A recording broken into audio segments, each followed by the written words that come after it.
Let's talk about the weekend warrior. Now this one, it all relates to the 1,500 a day example. And I'm saying example because it's an example for all the people in the comments who are like, 1,500 doesn't work for everyone, it's individual. I know, it's an example, okay? Using the 1,500 example, we have 4 low days in a row and 3 high days in a row. The reason I structure it this way is because a lot of people that I've worked with, both in clients and my inner circle members, their week to week is relatively the same. Monday through Friday is very the same. They have a similar schedule. And a lot of times, because they're so busy during the week, they don't even really think about food. They don't have as much time to think about food. They can meal prep, they have everything ready to go. So because they can do that and because they're on the go, they can eat relatively low calorie.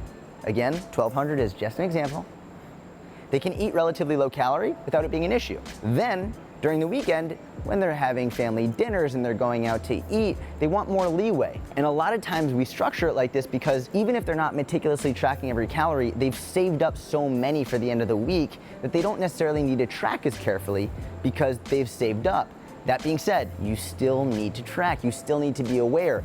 Regardless of whether or not you're tracking your calories, they still count. If you do this method, don't eat next to nothing all week and then binge out all weekend and then be upset that you lost your progress. You still have to be aware. So if you decide to try this, I still recommend, especially for the first 30 days, track meticulously for the first 30 days so you get a really good idea of how much you're eating and how many calories you're taking in. Because regardless of whether or not you do this, regardless of whether or not you're tracking every calorie, looking it up, putting it in your thing, the calories still count, always. I will say, and this is very important, if you struggle with binge eating, if you struggle with a disordered eating habit, if you struggle with anxiety around food, I wouldn't recommend this one, especially because what'll happen is oftentimes when you struggle with disordered eating, you struggle with food anxiety or binge eating, you get really excited at the idea of eating as much as you possibly can. And that's the reason why I didn't say you can eat as much as you possibly can. You can't.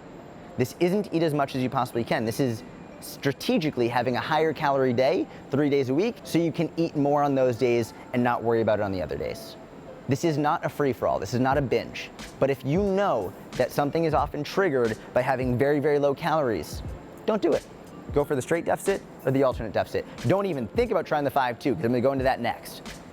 If you struggle with disordered eating or anything like that, any binge eating, do not do this or that. Not worth it, don't do it.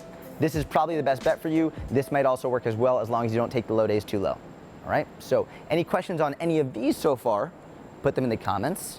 And now, let's get to the 5-2.